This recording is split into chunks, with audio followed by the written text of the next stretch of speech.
an age where college funding is limited, education resources are questionable, and arts programs are being cut, the Coalition for African Americans in the Performing Arts, better known as CAAPA, has stepped up to the plate. Inspired by CAAPA as a part of its commitment in supporting classical music education and performance artists throughout the United States and abroad, we offer the Masterclass series.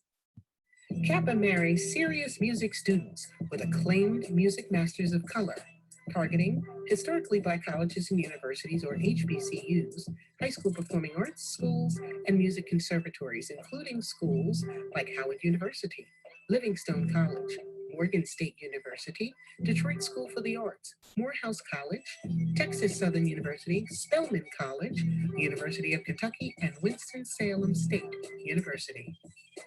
The Masterclass series helps students build self-confidence, strengthen performances, hone their skills, tighten presentations, improve stage presence, work on technique, and vocal recommendations. While emphasis is placed on classical music students to participate in the Masterclass series, audiences and faculty members are also encouraged to attend the free to the public sessions, an exciting and fresh way to help CAAPA bring color to the classics.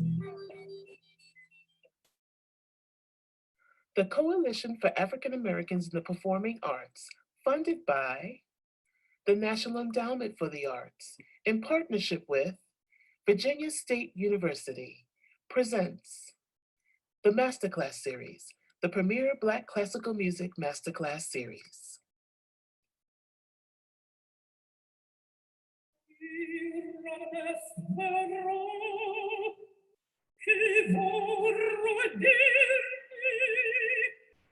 Possessing a radiant voice of beauty, power, nuance, and musicality, as well as a demanding stage presence, Lisa Gwyn Daltirus has performed internationally for opera houses, symphonies, and other arts organizations.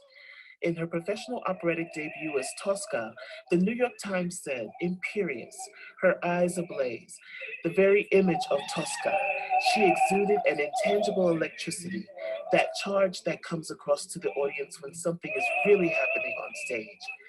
Her many roles include the title role Aida, Leonora in Il Trovatore, Serena and Bess in Porgy and Bess, Santuzza in Cavalleria Rusticana, Neda in Pagliacci, and Brunhilde in Gattadamaru. The Soprano's successes include many national and regional companies, including the Metropolitan Opera, Seattle Opera, Washington National Opera, and the Opera Company of Philadelphia. An active soloist with orchestra and in concert, Ms. Gwyn Daltirus has performed with the Philadelphia Orchestra, the Aspen Music Festival, and the American Spiritual Ensemble, just to name a few. Ms. Gwyn Daltirus has received awards and recognition from the Metropolitan Opera National Council auditions, the Lita Kranz International Vocal Competition, and the New York Vocal Artists Competition. She is also a grantee of the Singles Development Fund in New York City and the William Matthew Sullivan Foundation. It's my esteemed pleasure to welcome Ms. Lisa Gwyn Daltirus.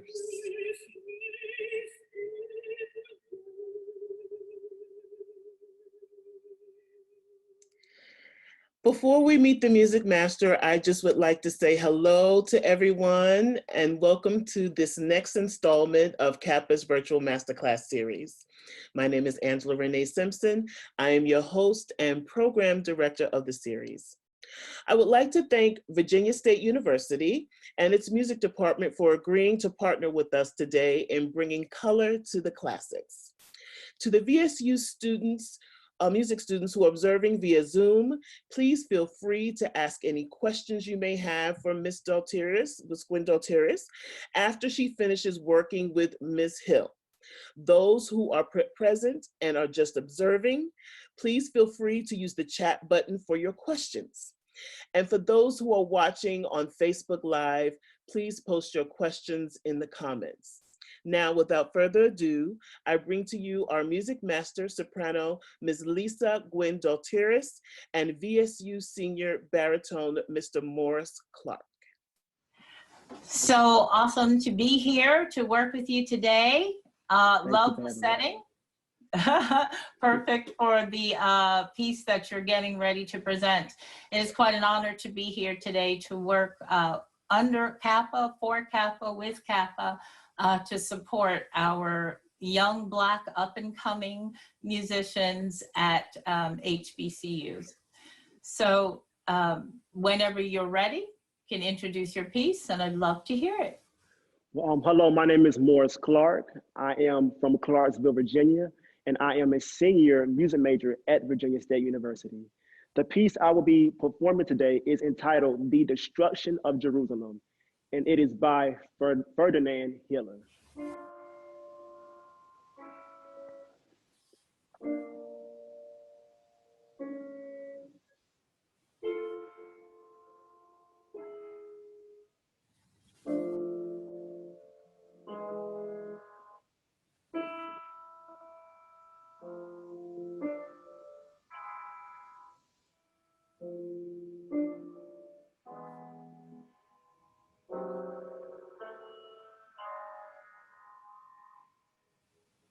The city is deserted, once so full of life. She hath become a widow who was a princess among the heathens, and she who was a queen among the nations is now captive, is now captive.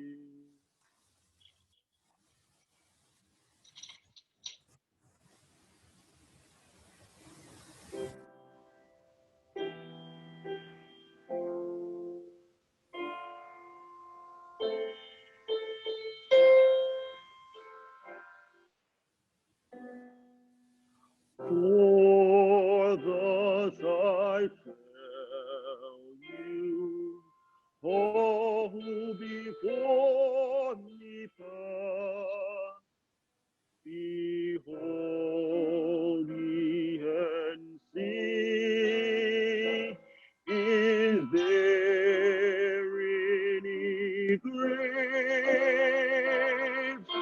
like to the grief which hath befallen me? Behold ye and see, is there any grave like to the grief which hath befallen me? Like to the grief which hath befallen me.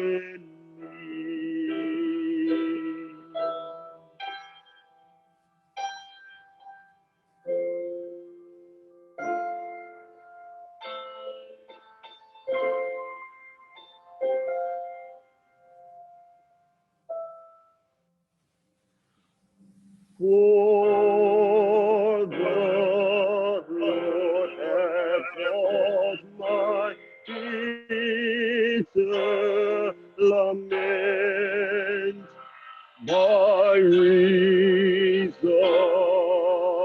of his heavy anger.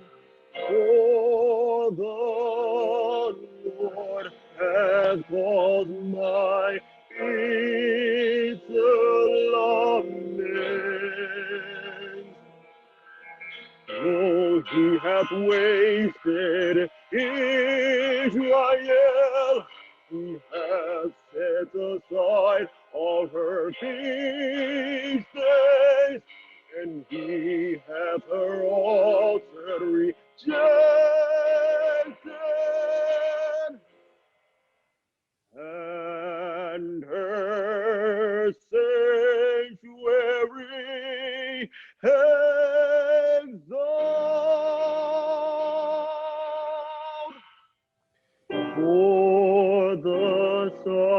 tell you, all who before me pass, behold me and see, is there any grief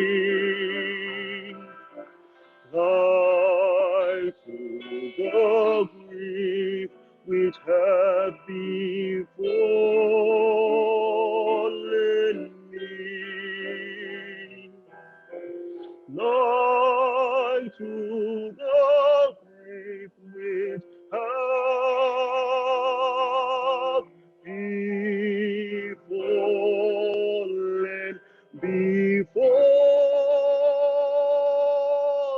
me.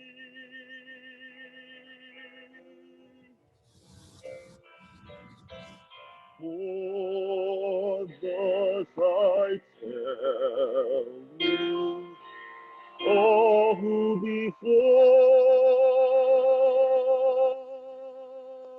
me pass.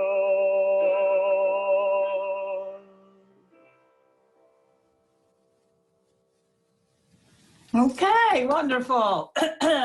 Thank you so much. Listen, it's live, you know, live performance, whatever. We shake it off, we go on. Things happen all the time. Things happen.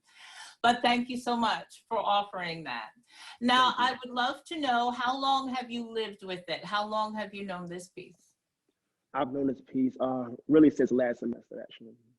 Okay, did you have an opportunity to perform it for something? This is my very first time. Oh, okay. All right. So then tell me how much you know about the piece. Well, after doing some research about it, this piece is actually a poem, and it comes out of the book of Leviticus chapter 1, and it is being told by Prophet Jeremiah. So in this piece, it's saying how a city that was once so beautiful is now destroyed. You know, the city was, you know, full of life, full of people, full of excitement. All of a sudden, because of sins and disobedience that got in the way, it became very destroyed and empty. So, right. So in this, yeah. No, you finish. Go ahead, finish. Yeah. Okay. So in this particular poem, you know, Jeremiah is expressing the difference in the different feel of how, you know, once it was so good and beautiful and peaceful, to now it's very destructive. Mm-hmm. So is this piece a standalone song? Or is it connected to something else? I believe it's connected to something else. I do. You're not sure what? I'm not sure. Okay. I know, it seems like, right, I'm giving you 20 questions pop quiz, right? It's all right. But so the reason I ask you these questions is because this is like the research that we have to do along with learning the song. Now, you clearly have done some research.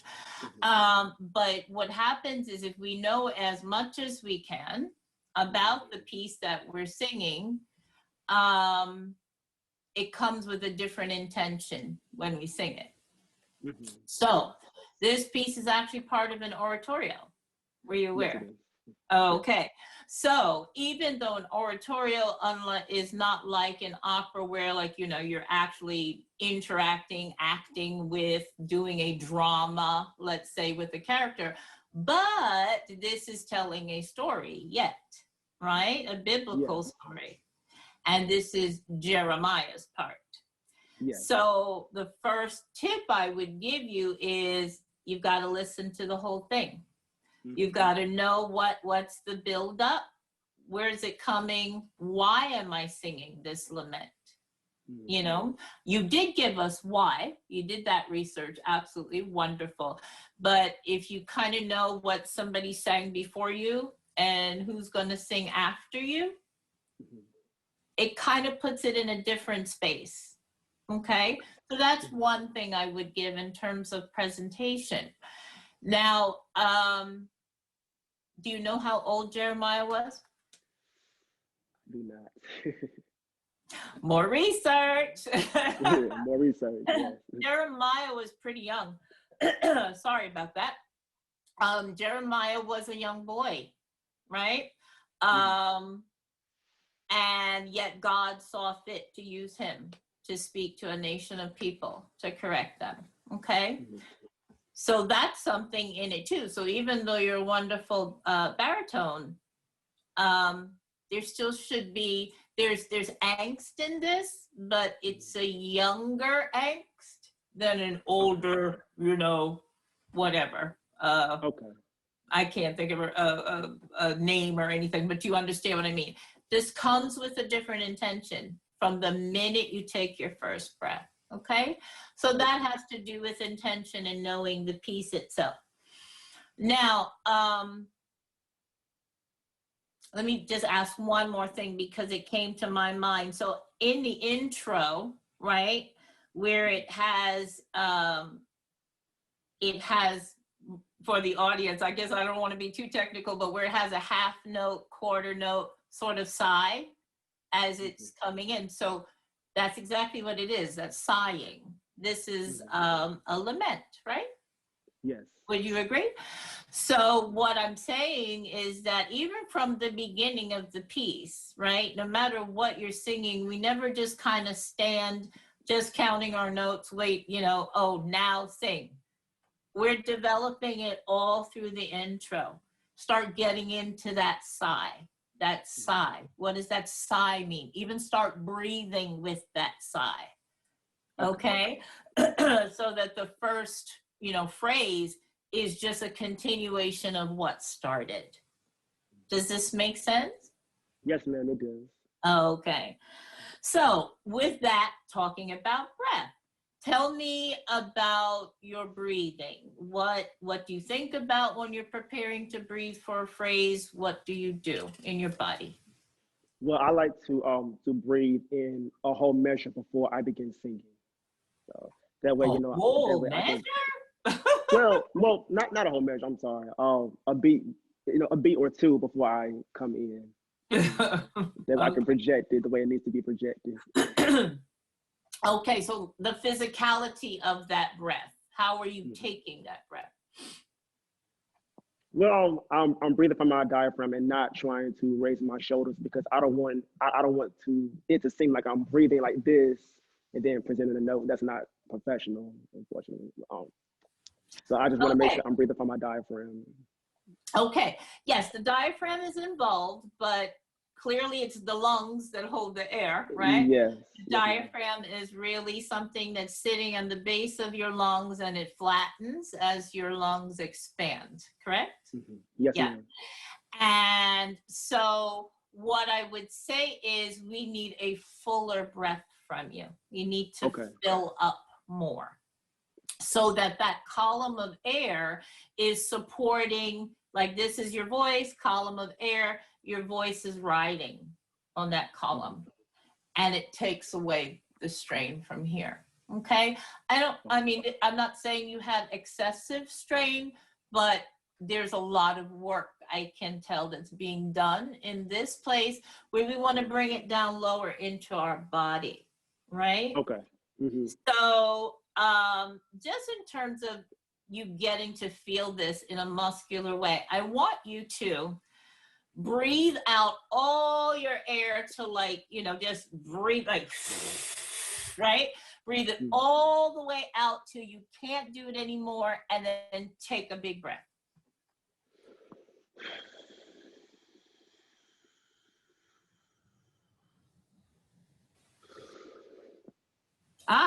Where did you feel it? In my lungs. Nah, you didn't feel it any lower in your body? You didn't feel your body expand through your lower lung area, Yes. your diaphragm? Yes, did you feel that kind of open up like a balloon? Yes.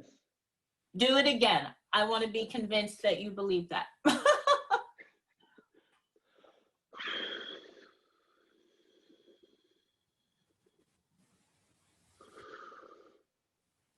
Aha. Did you feel it? Did you feel the depth of that breath? Yes. Yeah. So that's just an exercise for you to identify the muscles and the part of the body. I mean, you're not going to be that extreme in the course of singing. However, you need to be thinking about that expansion. Your lungs, you know, are here. I'm getting that you're breathing kind of only the top half. You need the bottom, all of it, all the way around to your back. Actually, from a technical standpoint, there's more lungs in your back. People just think of lungs being here. They expand around your back, okay? So if you can picture that in any kind of way, having a lung, we got to get that whole thing open, okay? Of course, then that diaphragm we talked about is going to flatten. And then that muscle should kick into the abdomen that's just below it, right? Yes. So if you took your thumb and you put it in your belly button and just kind of fanned your hand down, like belly button, and fan your hand down. Can you do that? I know you have on a jacket, but it's okay.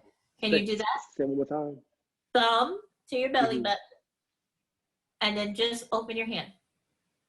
Right. That area where your hand is open is where we want, the Italian call it the appoggio, where we want that support to come from. So when you take in that breath, that needs to engage. That is the muscle that's going to hold that column of air up. It's going to replace all of the tension, for lack of a better word, or work of the muscles that you're doing here. It's going to replace them down into the lower part of your body. Okay. All right. Is that new information to you? It's not. I just need to retain it. Yeah, it's something that, you know, it's unfortunately, you know, how people say it's like riding a bike. Nah, singing's never like riding a bike. No. It's a constant work, constant brain, do what I tell you to do, but you've got to give it to it, right? Yes, so that I would like you to do. I do want to talk, and I want to stop doing all this talk. I want to hear you saying, but I do want you to think more about, okay, so side view of me, your mouth is here, the words are coming out. I want you to think about those words going forward. I'm getting at times feeling of it going back down in your throat. And actually you're lifting your head some. So you're definitely changing the shape of your throat and it's going back, okay? So I want you, lots to think about. I always tell students, it's like, you know, it's like that Jenga tower, but we don't want to pull any of the pieces out. I know the game pulls out pieces and sees until it falls. We don't want anything to fall. We want that Jenga tower to stay. All those pieces are stacked in there properly so that we get the best vocal production possible, okay? So now with all of that I said, thinking about every phrase, taking that very full deep breath into the fullness of your lungs and engaging that abdominal support, thinking about that voice moving forward all the time, never bringing it into you. You're communicating to people, send it. And let's see what happens. So can we start again? And I'll put my hand up if I want you to stop. Okay. Ms. Daltirus, you have 5 minutes. Oh my goodness. Okay.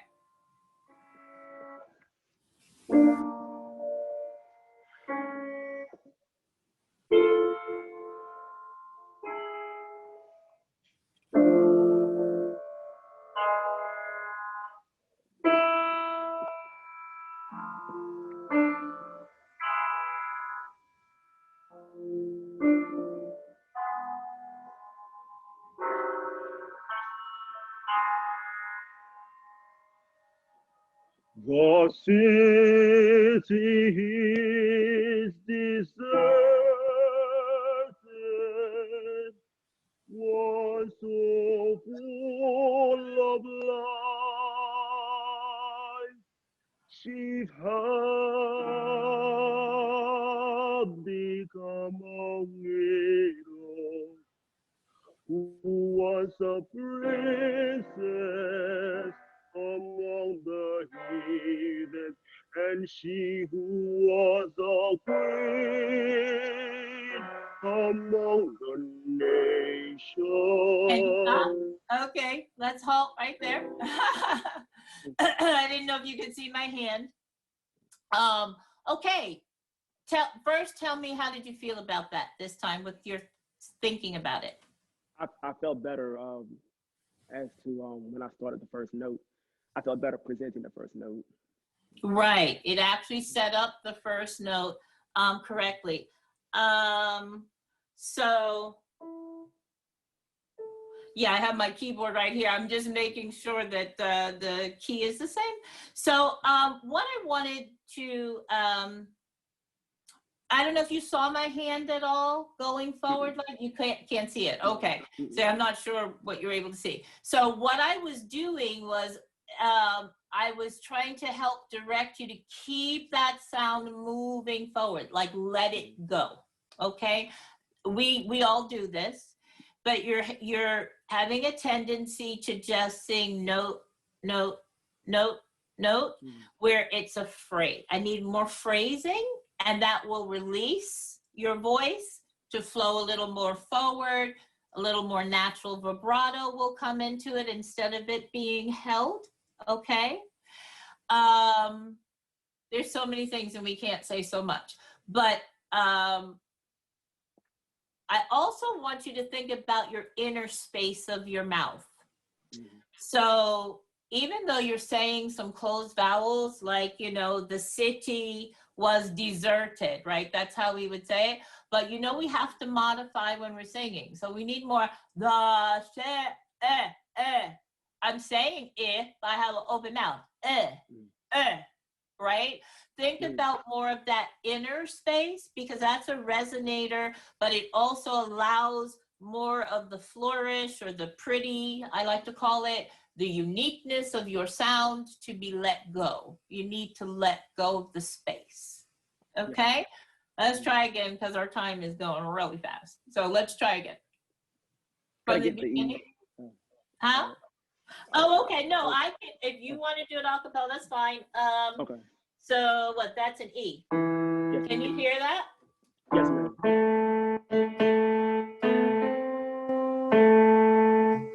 Uh-huh. The city is deserted. Okay, let me just work that. I'm sorry, I played that rhythm wrong, but you corrected it. Okay, so city, I'm getting a little too close. Think of city, think of saying I in an oo space. So it's as if your mouth was oo, but a really like an open oo or even an O. The open it up, okay? A little bit. I don't want you to sound funny. I just want you to release it. I want you to release this jaw, okay? So it's. The city is deserted, once so full of life. Okay, can you stop right there? Say the word full. I can't hear you. I'm sorry, say it again. Full. Full, yeah, full. So when you're singing it, it sounds more like full. I'm getting a not pure vowel. That's the word I wanted. So think about full. That's an open sound, right? So when you want to do, you know, right, full of life. Got me singing baritone. Really? I'm a soprano. But do you understand the difference? Instead of a full like that, we want to keep it all riding on open, open, open vowels as much as possible, okay? So can we go right on that? Was so full of life. That was, did it feel better? Yes, did it feel freer? Yeah, that's the idea. So let me just say one last thing, because I know our time is like flying. But when you're going up to those C's, and I think you even go up to what, like an E flat or something in here? E flat. Yes, yeah. you've got to definitely think, okay, for you, that's in a passaggio, that means you're into your head voice for a baritone. You really got to think about that openness. You got to keep this open, but the open is not going to be a head back open. It's just open to let the sound go forward. So in practice with this, I would say, remember every phrase, you got to breathe it really deeply to support your voice, okay? And engage your abdominal support. Keep your voice flowing forward, as even if it were, you know, a stream of color and you were painting a white wall. Send that voice forward, let it get out of your mouth, okay? And keeping your vowels pure and very open. Yes, ma'am. I thank you. That's Thank time. you so much. Thank you. You were wonderful. Thank you, Mr. Clark. Thank you. Next, we have VSU student, sophomore, soprano, Miss Thomari Hill. My name is Thomari Hill. I'm from Richmond, Virginia. I am a sophomore music education major, and today I will be singing Star Vicino by Salvator Rosa.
Okay, sorry about that. Okay, so wonderful. Thank you so much for that beautiful song. So again, I always ask, how long have you been living with it? I had it last semester, but I've never performed with accompaniment before. So it was a cappella. So. Oh, that's interesting. Yes, ma'am. Okay. Yes, ma'am. Okay. So it's in Italian. So let me ask you, are you familiar with the International Phonetic Alphabet, which is called IPA? Yes, ma'am. Yes? Okay. Have you done any work in putting that written in under the lyrics? No, ma'am. Okay. Yeah. So you know where I'm going, right? Yes, ma'am. That is, I think, a necessity. That's something that, you know, I was always trained to do and always endeavor to do, singing in another language that is not familiar to me. Your diction was not bad. Please don't hear me as saying that it wasn't horrible, but there were things that could be more pure. Okay. And what happens is with those IPA symbols, you have an opportunity to know the actual pure vowel sound. Right. Because, you know, as we speak across the country, we change the way we say things because of where we are, the way we speak, right? But Yes. when we're trying to be pure to a language, we should speak purely in theirs. So do me a favor and say the first word again. Star. Okay, not bad. It a lot of people would say star, R, right? And you didn't do that, but it's not quite ah enough. Mm-hmm. It's more star. Can you say like you were smiling? Star. Star. Ah.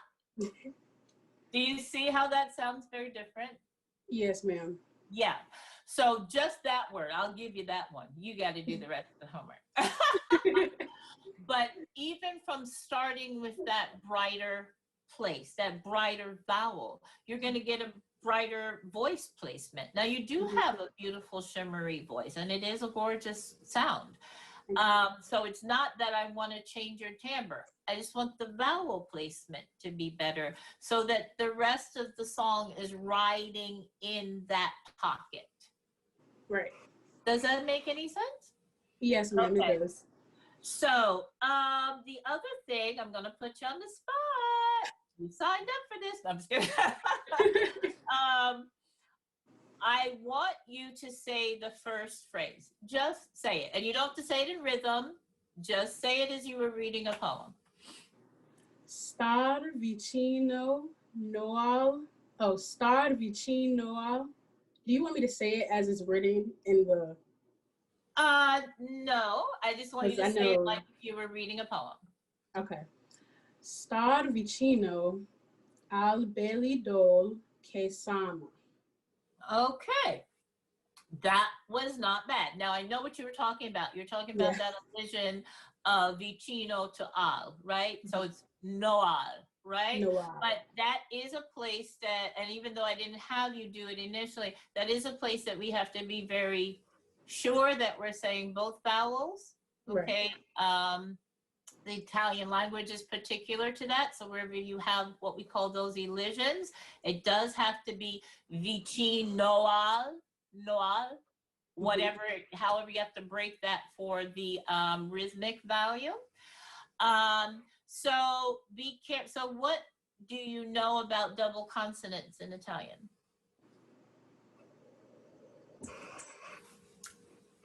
Put you on the spot. It's all good. Yes, you did. Well, you know what? I just don't want to feed you information. I want to know, you know, what you know. So when you're saying belidol, right? Belli, more tip of the tongue. Double consonants need sort of a double emphasis. So bellido. I can't say it right. Bellido. Yes. Sorry, that's my eye. Okay. Reading this piece. But try that and say that with more of the tip of the tongue of reaching the top teeth with a little more emphasis on the two L's in between. Bellido. Little more. Bellido. Bellido.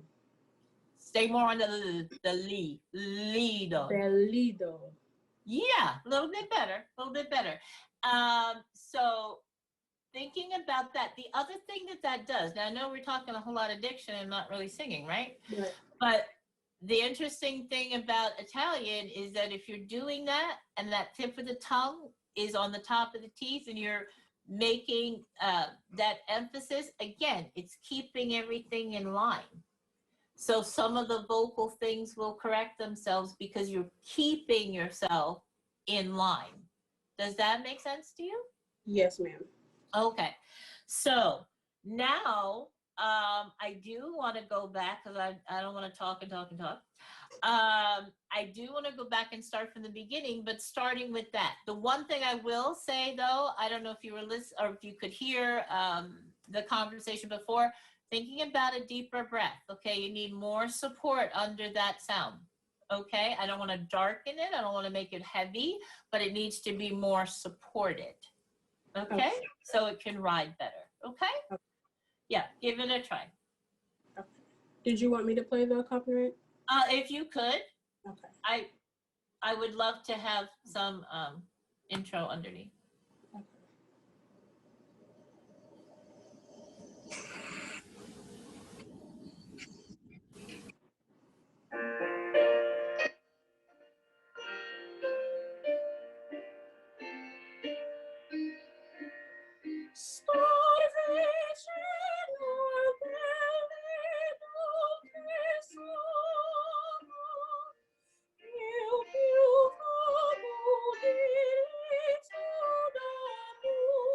Okay, you stop.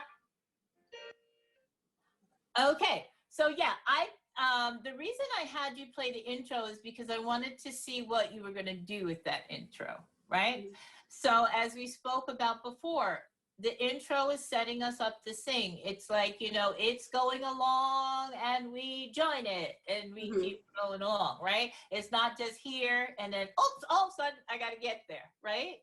We have to already be in it. You should already be sort of in your mind, like singing the first phrase along with it. You should be building the rhythm of the breath you need, okay? So that when you start your first note, it's not star, but star vicino, right? Because you've joined in with it, okay? So that's one thing that we need to do. So the other reason I stopped was that second verse, right?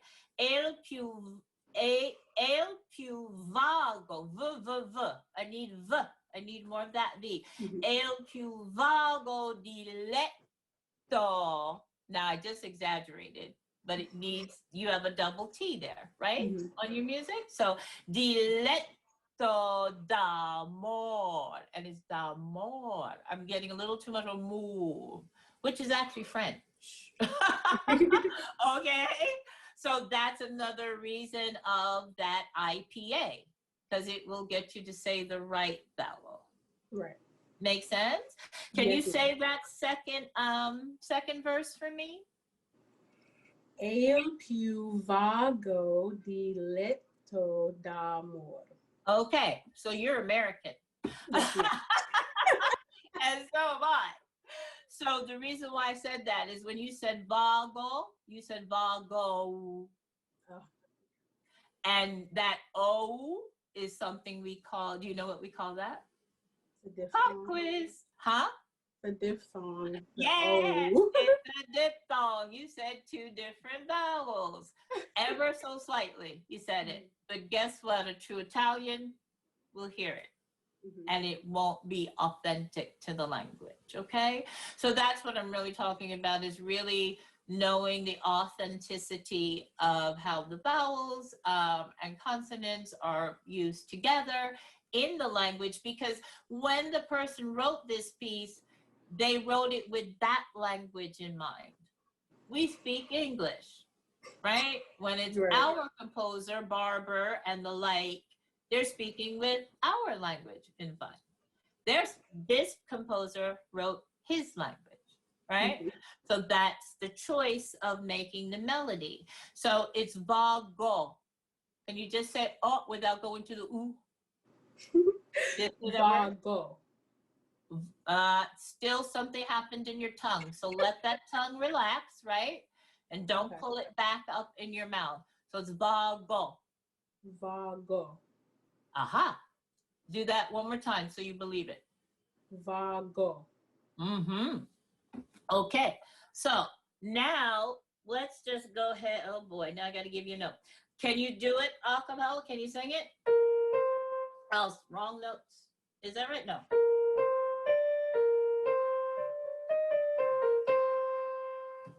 Can you start right there? Yes, ma'am.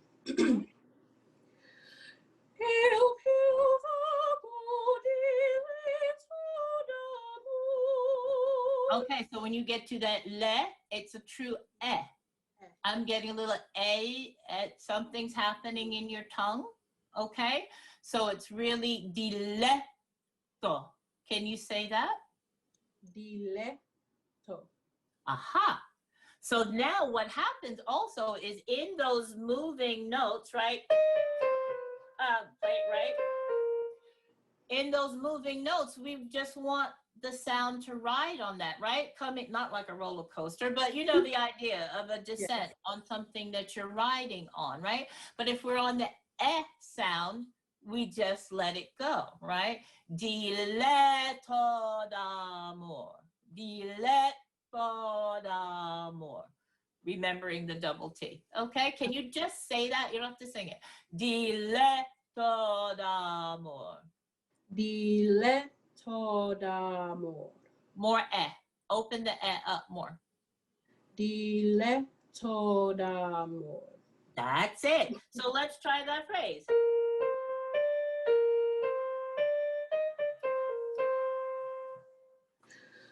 Il più vago diletto d'amor. Aha. What did you think? You tell me what you thought.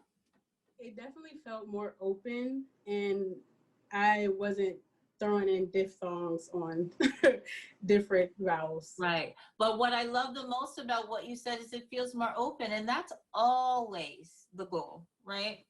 Open, open. Don't put tensions here. Don't put tensions in your jaw unnecessarily by, like, you know, having to jut it forward to make a pronunciation. We want all this just open. The support, the work is in your body, right? So we have to also remember to always be taking these good breaths.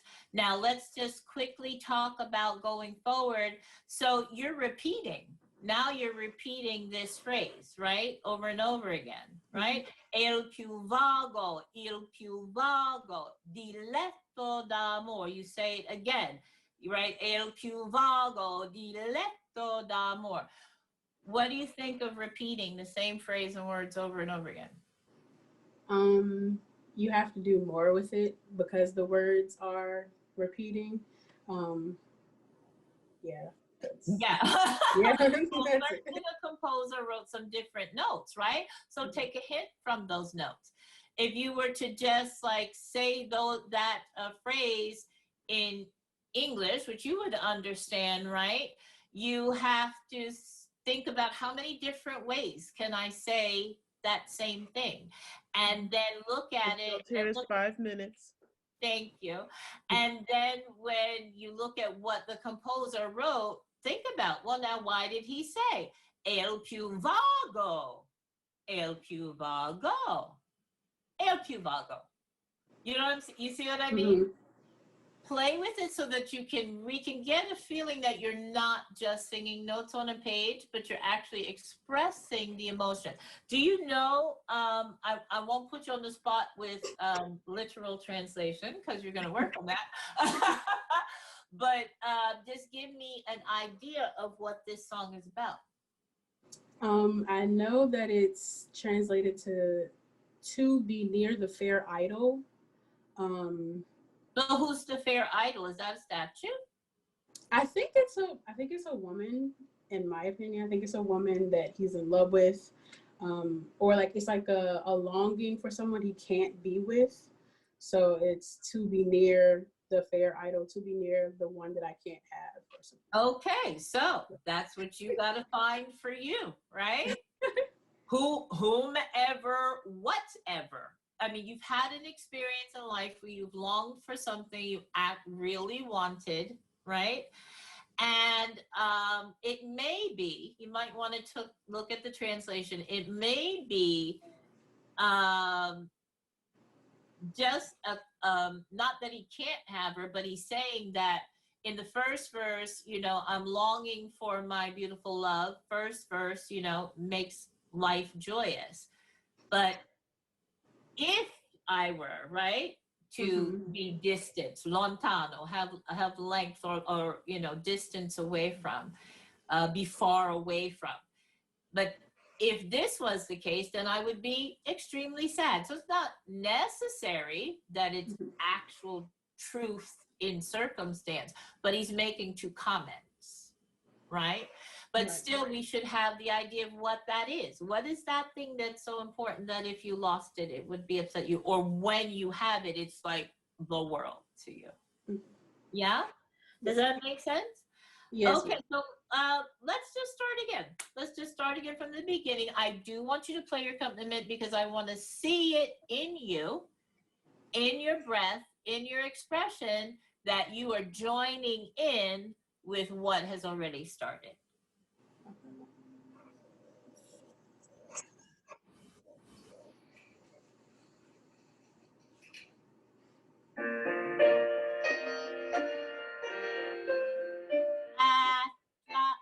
Stop. Okay, I stopped you because I can see you're just reading. You're reading because I know you got the music there. Perfectly fine. Not upset with that. But now, right? Put the music in your peripheral and give your emotion to us. Okay, as much as you can. I know you're. Oops, sorry, I'm so sorry. It's okay. It's okay. Go ahead.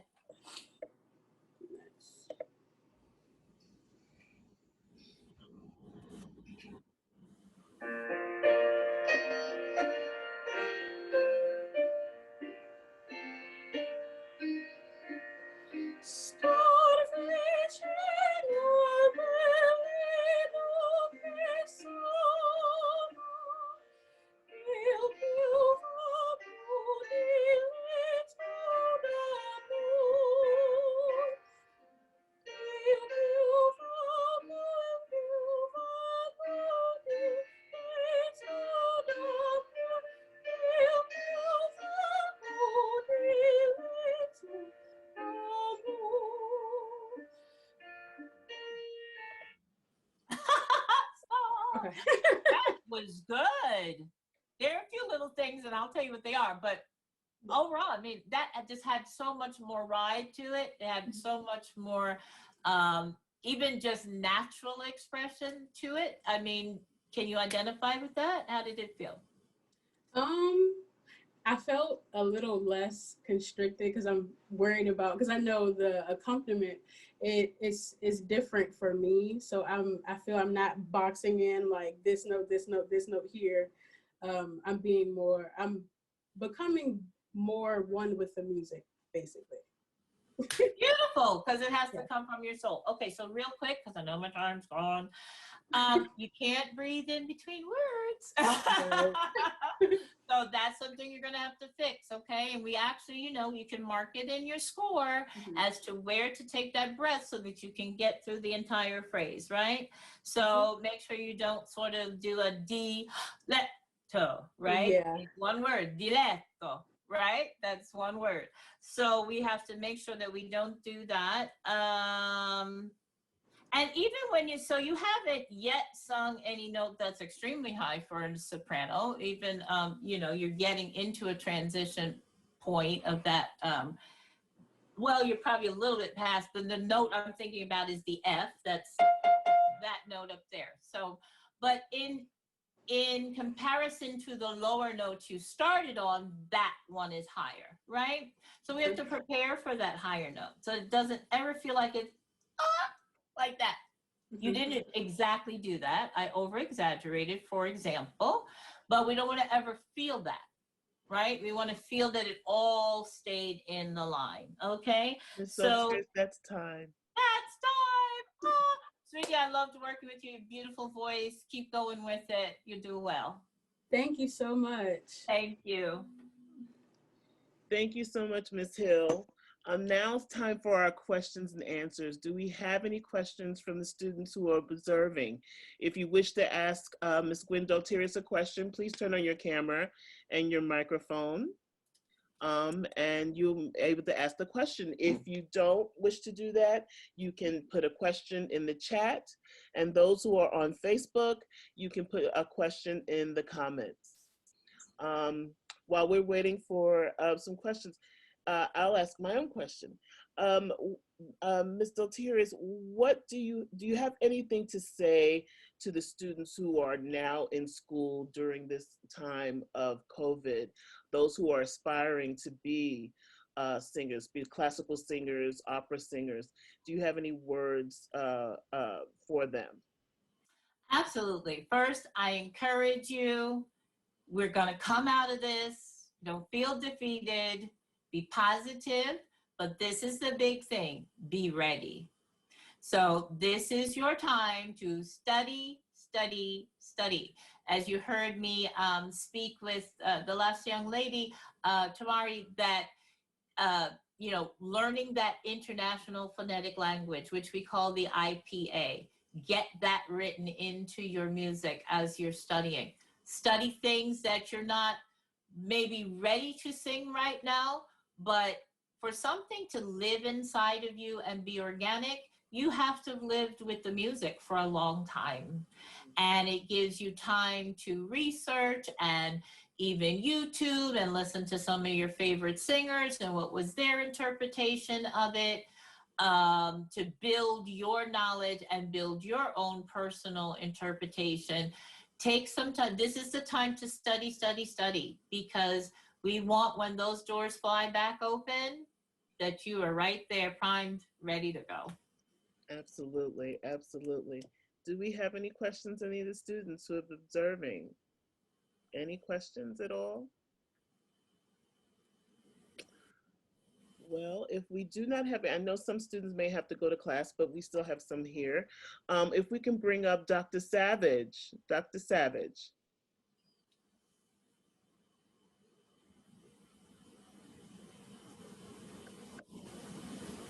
Hello, Dr. Savage. Nice to see you. Do you have any questions, or is there anything you would like to say? Well, I first want to say thank you so very much for having us today. And this is just a wonderful opportunity for our students. I believe I'd like to mention too that this is the 1 year to the day that we lost our beloved Jesse Norman. Mm. And it's so apropos that we have an opportunity to have this masterclass and possibly keep her in mind as doing so. And I want to thank Ms. Gwyn Daltirus for her expertise. And I always feel like our students need to be exposed to different artists so they get a different perspective instead of hearing my voice all of the time. And I just think this sponsorship by CAAPA is just a really wonderful thing. I think our students probably have questions, but they're a little bashful because I know certain ones that will ask me after we're off this. That's understood. We're putting them on the spot. So if I will encourage them, if they do have any other questions, go ahead and don't feel like they're too simple or won't make sense. Try to ask anyway. I have a voice class that I teach and the applied students. So they probably will think of questions after we're off the air. Absolutely. But While they may have some questions coming in, we'll move it over to Ms. Daltirus. Ms. Daltirus, did you have anything you would like to say? No, just again that I'm just so honored and blessed to be a part of this series and to be able to share the knowledge that I have and encourage the next generation. Again, I know that our little slogan is to bring color to the classics, and listen, we need you. Please don't think that it's not needed to the students. We need you. And so please, work hard and find every opportunity that you can to perform, because it only hones your skill and it makes it easier and easier for you to connect those technique things and those dramatic things so that they're more natural to your body. So perform, study, be encouraged. Thank you. We just have a statement from Mr. Jordan Cross. He said he had to attend class, but he wanted to thank Ms. Daltirus and myself. He enjoyed the master class and he received great information. That's actually a young lady. Oh, I'm so sorry. That's okay. She is a piano major, but she has taken voice. So she's one of our prize students. Thank you, Ms. Cross. Thank you for your compliment. We really appreciate it. Wonderful. All right, then. Well, so this concludes our latest CAAPA Masterclass, virtual Masterclass with Virginia State University. I hope everyone had a great time and took away some great information from Ms. Gwyn Daltirus. CAAPA would like to thank VSU Interim Chair Professor Weldon Hill, Associate Professor Dr. Karen Floyd Savage, Ms. Hill, Mr. Clark, and last but not least, Ms. Lisa Gwyn Daltirus. We will not be here next week, but please join us on Wednesday, October 14th at 3 p.m., where we will be joined by soprano Ms. Indra Thomas, who will be facilitating a masterclass with students from Spelman College, and Friday, October 16th at 1 p.m., where we will be joined by mezzo-soprano Ms. Denise Graves Montgomery, who will be facilitating a masterclass with students from Fisk University. So you will get to see 2 masterclasses in 1 week. You definitely want to put those dates in your calendar. You do not want to miss this. If you are interested in having the CAAPA Masterclass series partner with your institution, please stay and watch our exit video, which will have our contact information. Thank you everyone for joining us, and have a wonderful afternoon. Thank you. Thank you.